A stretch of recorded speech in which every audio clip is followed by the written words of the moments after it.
All right. I started my screen sharing. Can you see it?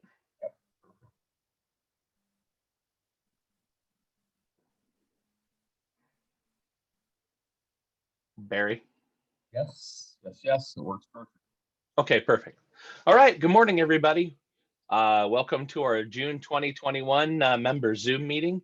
I'm going to step through this pretty quickly because our presenter would like to be online by 8:20, and we want to give him a chance to do his thing. Plus, I also need to give Jim some time to talk about field day. So let's get moving. I've got our financials from Mr. Bill, who's on vacation. Our operating account has $9,011. Savings has 11,518. PayPal has 1685. Self-insurance has 11,309. Our convention fund still has 4295 for $37,818. Net monthly is 548. Our year to date is 2857. Also, we've started a new slide because we get our donations. Amazon Smile Foundation has provided $123.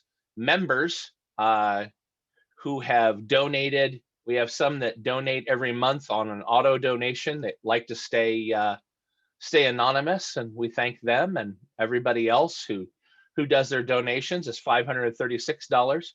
And the PayPal Giving Fund has given us $46 for a total of $705.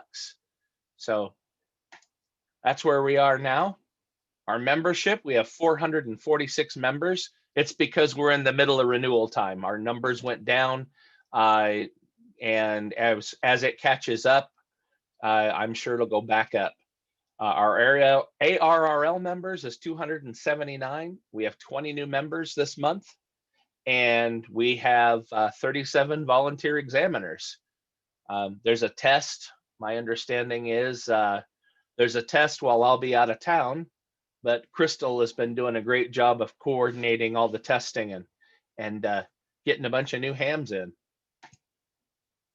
Okay, club business, in-person meeting and events. Our original people we were dealing with over at the Best Western over by McCarran and I-80, East McCarran and I-80. During the pandemic, they gave up their restaurant and they gave to Rounds Bakery. I guess they're a bagel company.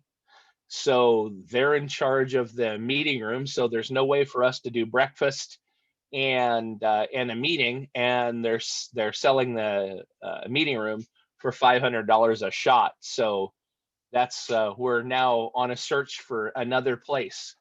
Be willing to accept ideas. It appears that the requirement is that we have the ability to have our meeting in person and that we have breakfast, because let's face it, ham means breakfast, right? Field day. I'm going to hand this over to Jim in just a moment. Jim Shepard, would you please come off of mute and do your part here for field day? Thank you, John. Field day is coming up the 25th through 27th of this month, 3 weeks from now, and we'll start showing up out there at noonish on Friday.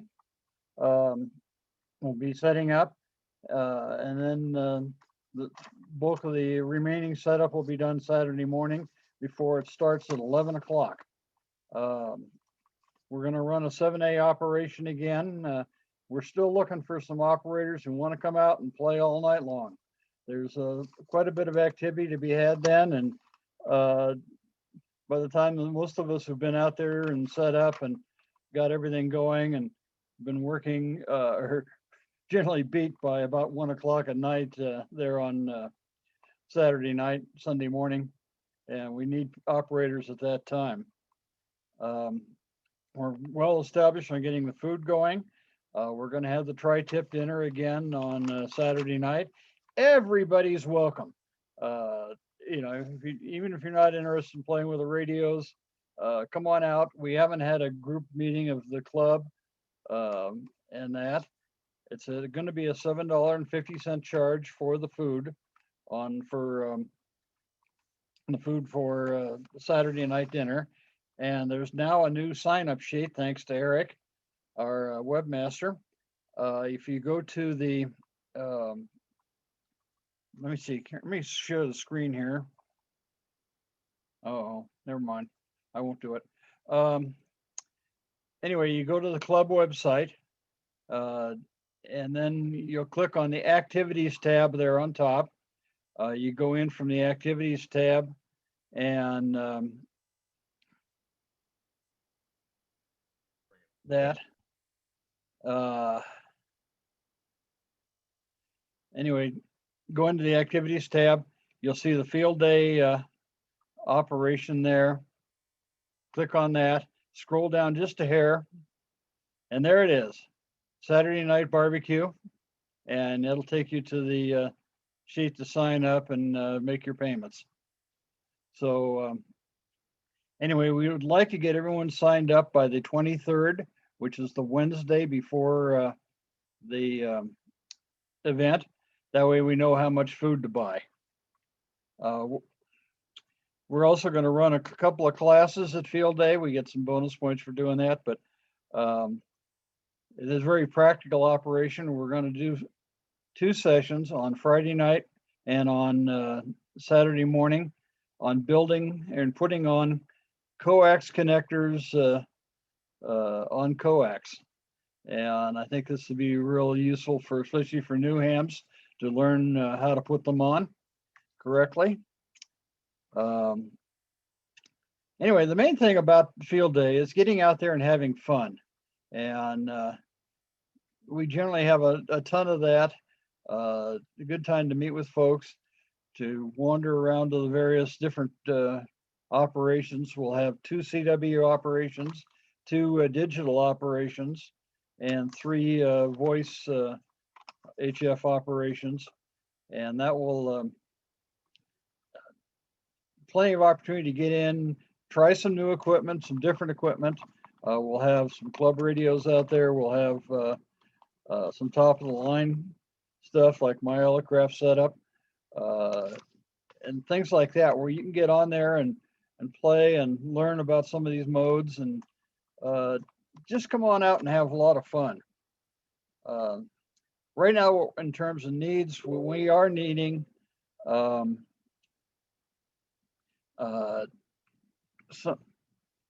bunch of large coolers. If they're full of ice, that's even better. Our long-term ice suppliers suddenly changed jobs, so he doesn't have access to the ice machine again. So if you bring ice-filled cooler, it'll help. And that. For those of you who can't make it, they again this year are allowing the home operations.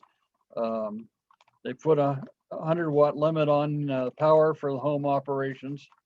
And when you go to send in your information and package at the end of the time, if you've done a home operation, please put down Sierra Nevada ARS as your club, and it adds to our score out there, and we're up and running.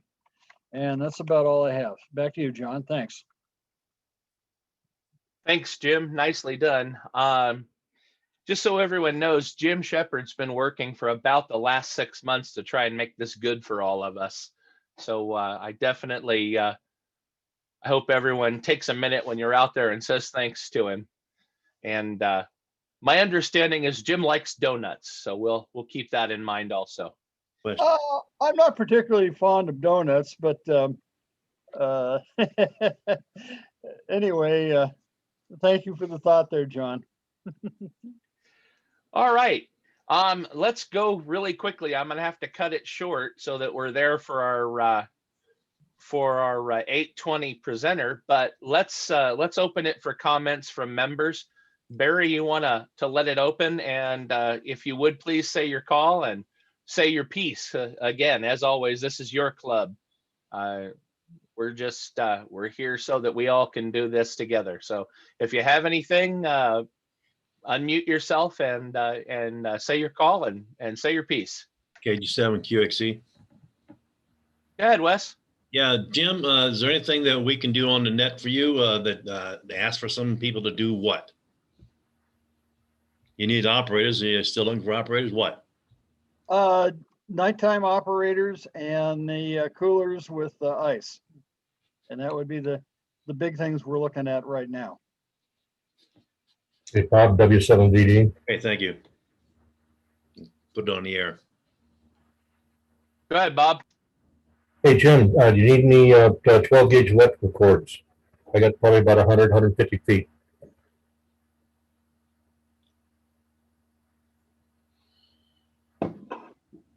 You muted, Jim. Yeah, I have several 12 and 10 gauge long ones too. The more the merrier on that too. Okay, I lost John. One thing, when you bring anything out, please be sure to have your name or call sign on it so we can make sure it gets back to you. Thank you.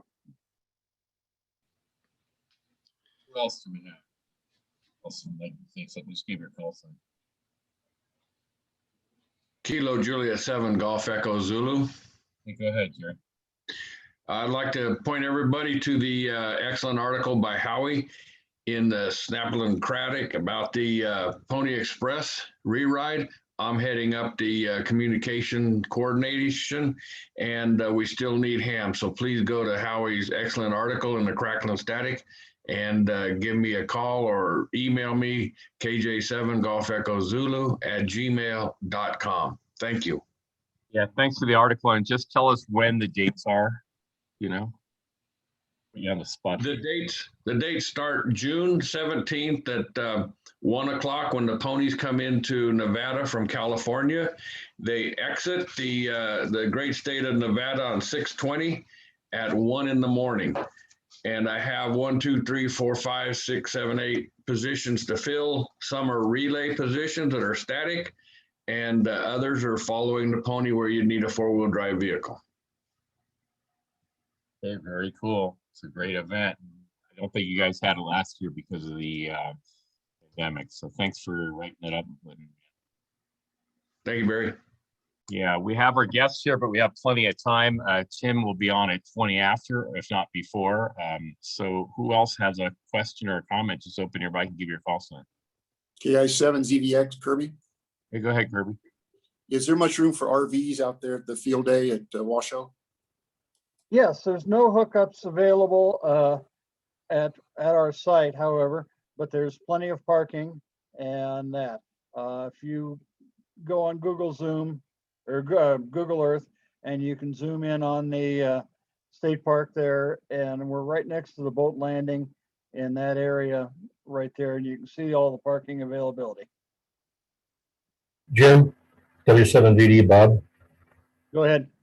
Kirby, just to let you know, Nevada State Parks, Jim, that's gonna be what, for an RV, it's gonna be $5 or more a night for camping.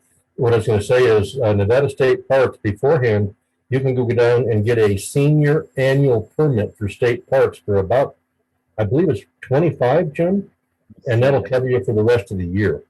It's $30, yes, and if you get it in June, it'll be good through next June, so you'll get 2 field days out of it. And that, for seniors who've been in Nevada for 5 years, the day pass into there is $5, and I forgot to mention that during my speak there, but it's $5, and parks have been really good to us. We get special dispensation to run generators all night and things like that, so please be sure to pay.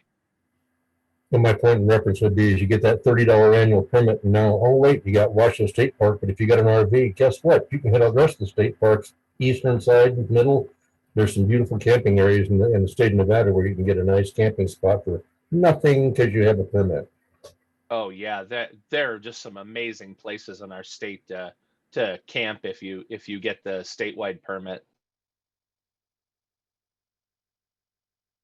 Any other questions or thoughts? Give your call sign if you would. Once going twice, one more time, final call.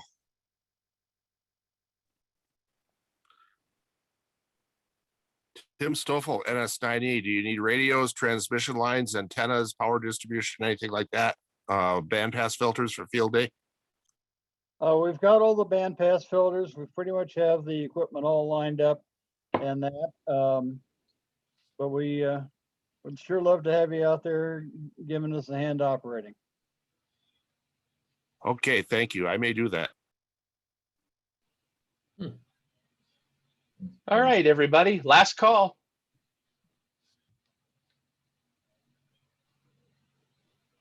Nothing heard. Okay.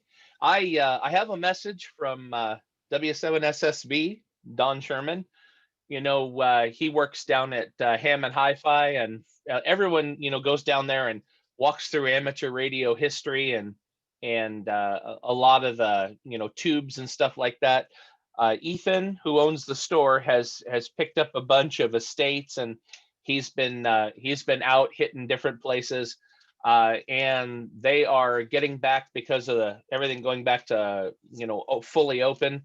They're talking about doing an open house, but they are back to their normal operations. So Hammond Hi-Fi is back open. You can go over there. You can visit. I just wanted to let everyone know that. Don does a lot, you know, writing all these great history stories and telling us all the different history around amateur radio. It's actually very cool. So I thought I would throw that in there. And that's about all I have. Barry, we're getting up on time. Is Tim online and ready? Tim, we have you. Go ahead and just open your mic, and I got to stop the recording for a sec. I am here. Okay, let me just stop the recording and end the business section of the monthly meeting for June 2020.